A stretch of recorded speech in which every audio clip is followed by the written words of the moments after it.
हे winners, क्या आप जानते हो हमारी इस इंटेलिजेंट बॉडी के पास हमारी बीमारियों को, हमारे टॉक्सिन्स को, हमारी बॉडी के किसी भी ब्लॉकेज को खाकर यानी ईट करके खत्म करने की पूरी कैपेसिटी होती है। तो अगर होती है तो इसको रोकता कौन है? इसको रोकते हैं हम खुद। कैसे? राइट अवे, अभी से ही आप उस कैपेसिटी को अवेकन कर सकते हो, उसको स्टार्ट कर सकते हो। इस वीडियो में आपके साथ शेयर करूंगा। बस इस वीडियो को पूरा और ध्यान से देखना, क्योंकि मैं ये दावा करता हूं कि ये वीडियो आपकी जिंदगी और आपकी हेल्थ की सबसे बेहतरीन इन्वेस्टमेंट साबित होगा। और अगर इस वीडियो को देखते हुए आपको भी ऐसा लगे तो इस वीडियो पर लाइक नहीं चाहिए है, बल्कि आप इस वीडियो को ज्यादा से ज्यादा लोगों के साथ शेयर करना, क्योंकि हो सकता है आपका ये एक शेयर किसी इंसान की हेल्थ को बेटर कर दे, किसी की जिंदगी बचा दे, और हो सकता है किसी की जिंदगी में वेलनेस और हेल्थ को एस्टैब्लिश कर दे। तो इसकी शुरुआत होती है 1974 यानी 1974 में, जब एक बेल्जियन बायोकेमिस्ट को उनकी एक रिसर्च के लिए नोबेल प्राइज मिलता है। उनकी रिसर्च थी कि उन्होंने एक इलेक्ट्रॉन माइक्रोस्कोप से जब सेल को बहुत करीब से देखा तो उन्होंने देखा कि उस सेल के अंदर तो एक कंप्लीट रीसाइक्लिंग कंपाउंड बना हुआ है, रीसाइकिल करने वाला, और उसके अंदर उनको देखने को मिला लाइसोसोम। और लाइसोसोम के अंदर उनको 50 डिफरेंट डाइजेस्टिव एंजाइम्स मिले। यानी वो हमारे बिल्कुल समझो पेट की तरह है, जैसे पेट के अंदर खाना जाता है और वो पूरा खाना पचा लेता है, यही काम कर रहे थे वो लाइसोसोम के अंदर वो डाइजेस्टिव एंजाइम्स। तो उन्होंने देखा और वो हैरान रह गए कि वो डाइजेस्टिव एंजाइम्स जो हैं वो किसी भी चीज को खाने की कैपेसिटी रखते थे, रिसाइकिल करके उसको एक नए सेल में तब्दील करने की कैपेसिटी रखते थे। और क्या आप जानते हैं, यही अनडाइजेस्टेड फूड पार्टिकल्स, यानी जो सड़ा हुआ खाना हमारे अंदर हो सकता है 6 महीने पहले का भी कोई खाने का पार्टिकल हमारे अंदर पड़ा और टॉक्सिन के रूप में जमा हो, उसको खाने के लिए सक्षम है। ये हमारी बॉडी के फैट को खा करके उसको मेल्ट करने, यानी मोम की तरह पिघल जाएगा आपका बॉडी का फैट, अगर हमारे इन लाइसोसोम्स ने उसको खाना शुरू कर दिया तो। उसके बाद ये हमारी बॉडी के ब्लॉकेजेस, जहां जहां चाहे वो वेन्स हो, चाहे हार्ट हो, कहीं पर भी ब्लॉकेज हो, ये उस ब्लॉकेज को खा सकते हैं। उन्होंने देखा कि इसके साथ, ब्लॉकेज के साथ साथ बॉडी में जितने भी टॉक्सिन्स हैं, उन टॉक्सिन्स को भी ये खाने की हमारी बॉडी पूरी कैपेसिटी रखती है। बॉडी के अंदर जितने बैक्टीरियाज हैं, बुरे बैक्टीरियाज, जितने वायरसेस हैं, उनको खाने की कैपेसिटी रखती है। वो सेल्स जो मर गए हैं, डेड सेल्स हैं, वो सेल्स जिन्होंने अपना प्रोटीन बनाना बंद कर दिया है, या वो सेल्स जो गलत प्रोटीन बना रहे हैं, उनको खाने की कैपेसिटी रखती है। इनफैक्ट इन्होंने देखा कि इसके पास इतनी कैपेसिटी है कि वो सेल्स जो अनवांटेडली म्यूटेट हो रहे हैं, जिनको हमारी बॉडी कंट्रोल नहीं कर पा रही है, जिसको कैंसर बोल दिया जाता है, ये उसको भी खाकर खत्म करने की पूरी कैपेसिटी रखते हैं। यानी बेसिकली हर वो बीमारी जिसको हम ला इलाज बोलते हैं, ला इलाज हम इसलिए बोलते हैं क्योंकि आज हमारी मेडिकल साइंस जो है वो अभी उसका इलाज खोज नहीं पाई है। आज से 10 साल पहले बहुत सी बीमारियां ला इलाज थी, अब उनका इलाज खोज लिया गया है। तो ला इलाज का मतलब ये नहीं है कि वो ठीक नहीं हो सकती। ला इलाज का मतलब है कि मेडिकल साइंस के पास अभी कुछ ऐसे केमिकल्स तैयार नहीं हुए जिससे उसको ठीक किया जा सके। लेकिन मजे की बात यह है कि उस डिवाइन बीइंग ने, उस सुप्रीम बीइंग ने आपकी बॉडी में ये कैपेबिलिटी दे करके भेजा था कि आप किसी भी बीमारी को किसी भी समय पर ठीक कर सकें, और उसकी पूरी कैपेबिलिटी आपके इन सेल्स के अंदर, आपकी बॉडी के अंदर मौजूद है। तो हो सकता है अब आप कहो कि यार अगर ये कर सकते हैं तो कर क्यों नहीं रहे, इसको रोक कौन रहा है? इसको रोक रहे हैं हम खुद। जी हाँ, इसको हम खुद रोक रहे हैं। और इसी प्रोसेस को, ये जो अंदर खाने का प्रोसेस है, जब ये रुक जाता है तो इसी की वजह से टाइप 2 डायबिटीज हो रहा है, इसी की वजह से ब्लॉकेजेस हो रहे हैं, इसी की वजह से सभी एज रिलेटेड डिजीजेस जो बहुत ज्यादा बढ़ रही हैं वो हो रही हैं, इसी की वजह से एल्जाइमर हो रहा है, पार्किंसंस हो रहा है, और कभी कभी ये जो सेल्स को नहीं खा पा रही हमारी बॉडी, इसी वजह से तो कैंसर हो रहा है। अब हो सकता है आपको, यार डरा क्यों रहे हो आप? माई डियर फ्रेंड, मैं डरा नहीं रहा, मैं आज आपका डर खत्म ही कर देने वाला हूं। इतनी powerful science, Nobel prize winning science आपके साथ शेयर करूंगा, जिसको कहा गया ऑटोफेजी। ऑटो का मतलब है सेल्फ और फेजी का मतलब है टू ईट, यानी एक ऐसी अवस्था जहां बॉडी सेल्फ को, खुद को ही ईट करना शुरू कर देती है। हम इसका सही तरीका सीखेंगे इस वीडियो में कि आपको इस ऑटोफेजी को अपनाना कैसे। लेकिन उससे पहले समझते हैं कि डॉक्टर योशिनोरी ओशुमी को, जो कि टोक्यो इंस्टीट्यूट ऑफ टेक्नोलॉजी में एक सेल बायोलॉजिस्ट हैं, 2016 में उनकी एक रिसर्च, जिसको मैं अभी ऑटोफेजी बता रहा हूं, इसके लिए उनको भी नोबेल प्राइज दिया गया। पर विडंबना यह है कि इसको हम खुद ही रोक रहे हैं। हमारी बॉडी चिल्ला चिल्ला के कई बार बोल रही होती है, कई सिम्टम्स दे रही होती है, मोटापे के रूप में बता रही होती है, स्ट्रेस एंजाइटी के रूप में बता रही होती है कि हमको ऑटोफेजी की जरूरत है। और अगर आपने इस वीडियो को पूरा देख के समझ लिया तो इस वीडियो के बाद से ही आप अपने आप को एक नई जिंदगी देना शुरू कर दोगे। पर मुद्दा तो यहां पर वही आता है ना कि हम इसको कैसे रोक रहे हैं। इस ऑटोफेजी को हम रोक देते हैं या इसको होने ही नहीं देते सिर्फ एक चीज से, और वो है खाना खाकर। जी हाँ। आप कहोगे यार खाना तो बड़ा ज़रूरी कंपाउंड है और हमको तो बचपन से ही बताया खाओ, खाओ, खाते जाओ और खाओ, सुबह उठ के खाओ, रात को खाओ। उसके लिए समझो जैसे एक व्हीकल है, एक गाड़ी है या कोई भी व्हीकल है, उसको चलने के लिए फ्यूल चाहिए होता है। उसी तरह हमारी बॉडी को चलने के लिए फ्यूल चाहिए और वो फ्यूल हमें मिलता है खाना खाने से। और क्या आप जानते हैं वो जो हमारे सेल्स हमारी बॉडी को ईट करेंगे वो क्यों करेंगे? उसको ईट करने का सिर्फ एक रीजन है कि हमारी बॉडी जैसे मैंने बताया फ्यूल पर चल रही है व्हीकल की तरह।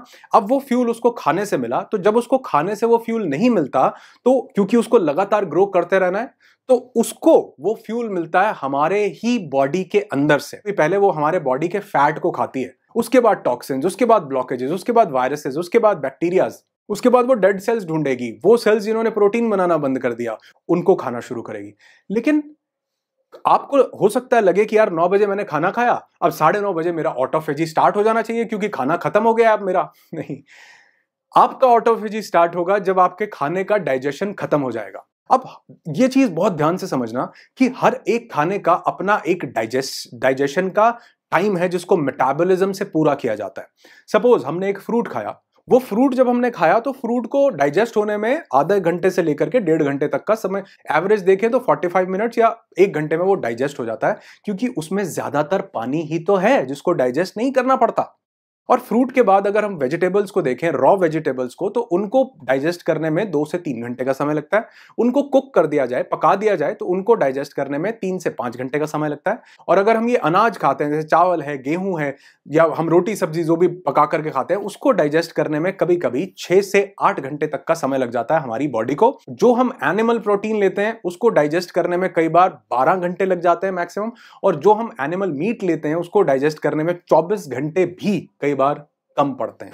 तो अगर आपने कोई चीज ऐसी खाई है जिसको खाने के बाद 8 घंटे का टाइम लगता है डाइजेशन में, और आपने सुबह 9 बजे खाना खाया, उसके बाद फिर 1 बजे आपने खाना खाया, तो अभी तो पिछला डाइजेशन ही कंप्लीट नहीं हुआ था, पेट अभी काम कर रहा था, आपने ऊपर से और भेज दिया।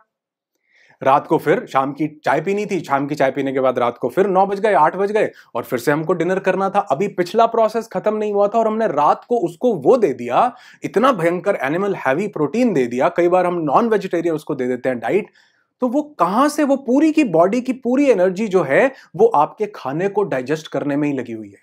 तो यहां पर डॉक्टर योशिनोरी ने देखा कि कैसे हमारा ऑटोफेजी शुरू हो और कैसे वो जो फ्यूल हमारी बॉडी को खाने से मिल रहा है अब वो हमारी बॉडी के ही टॉक्सिन्स को खा करके पूरा करे। तो उसका सबसे पावरफुल तरीका जो है वो उन्होंने देखा, वो था फास्टिंग, यानी व्रत करना, जिसको उन्होंने बोला फ्यूल रिसाइकलिंग। यानी हमारी ही बॉडी के कुछ टॉक्सिन्स रिसाइकिल होके नए सेल्स में कन्वर्ट होते हैं। इसका एक पूरा प्रोसेस होता है।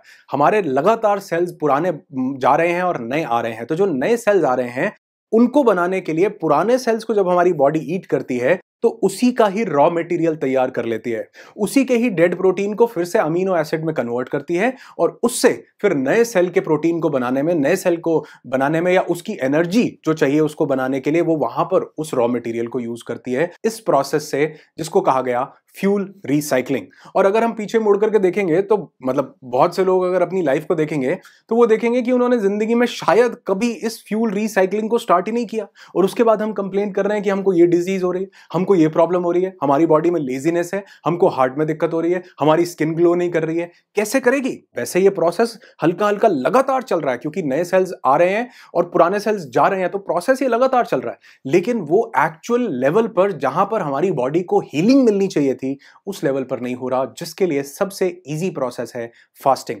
और आप देखो कि ये डॉक्टर योशिनोरी ओशुमी ने तो इसको अब हमको 2016 में एक साइंटिफिक तरीके से बताया तो हम समझ पा रहे हैं, लेकिन हमारे एंसेस्टर्स, हमारे बड़े बुजुर्ग, ये तो हमको कई सालों से बताते आ रहे थे कि फास्टिंग करो, व्रत करो। और वो इतने ज्यादा इंटेलिजेंट थे, हो सकता है इसका साइंटिफिक प्रोसेस ना बताया हो, लेकिन इतने इंटेलिजेंट थे कि उन्होंने हर एक व्रत को किसी ना किसी रिलीजियस चीज के साथ जोड़ दिया कि आपकी जिसमें आस्था, आप ये नहीं कह सकते हो कि जी मैं तो फलाने फलाने रिलीजन को या फलाने भगवान को मानता हूं, मेरा तो दिन निकल गया। उन्होंने कहा नहीं, कभी जब मन करे तब कर लो, सोमवार को शंकर जी के लिए कर लो, मंगलवार को हनुमान जी के लिए कर लो, माता के लिए करना है तो फ्राइडे के लिए कर लो, बच्चों के पिता के लिए करना है तो करवा चौथ कर लो, यानी एकादशी कर लो, द्वादशी कर लो, अमावस्या कर लो, और कितने ओकेजन के लिए कि अगर पति बढ़िया चाहिए उसके लिए व्रत कर लो, पत्नी बढ़िया चाहिए उसके लिए कर लो, नौकरी चाहिए उसके लिए कर लो, हर चीज के साथ व्रत को अटैच किया, क्योंकि वो जानते थे कि अगर इसको किसी बिलीफ के साथ जोड़ा गया तो इंसान उसके साथ भी जुड़ा रहेगा, भगवान के साथ भी जुड़ा रहेगा और अपनी हेल्थ को भी अच्छा करेगा। मेरी एक बात मानना, बहुत ध्यान से सुनना, कि वहां कहीं ऊपर बैठे भगवान को हमारे व्रत की जरूरत नहीं है। जो भगवान हमारे अंदर बैठा है ना, उसको इस व्रत की जरूरत है। अब इसको करना कैसे है, क्योंकि इसका एक सही प्रोसेस अगर आपने समझा तो आप इसको अभी से राइट अवे शुरू कर सकते हो। इसको करने के लिए सबसे पहला प्रोसेस ये है कि आप 24 आवर की फास्टिंग करें, 24 घंटे की फास्टिंग वीक में एक बार। आप चाहें, इसको मैं बहुत फ्लेक्सिबल बनाऊंगा आपके लिए, आप चाहें तो उसको पानी पर पूरे दिन फास्ट कर सकते हैं, और अगर आप चाहें, आपको लगता है कि नहीं मैं इतना नहीं कर सकता, तो आप चाहें तो जूस पर पूरे दिन एक दिन फास्ट कर सकते हैं। उसके बहुत छोटे छोटे कॉन्सिक्वेंसेज होंगे। हल्का सा हो सकता है आपको एनर्जी डाउन लगे, या किसी को हेडेक लगे, या किसी को थोड़ी सी वीकनेस लगे, तो ये कोई डिजीज, ये कोई बीमारी नहीं है।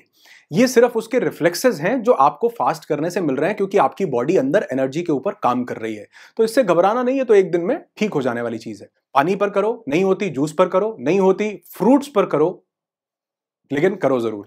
अगर एक वीक में एक बार नहीं कर सकते, महीने में एक बार करो।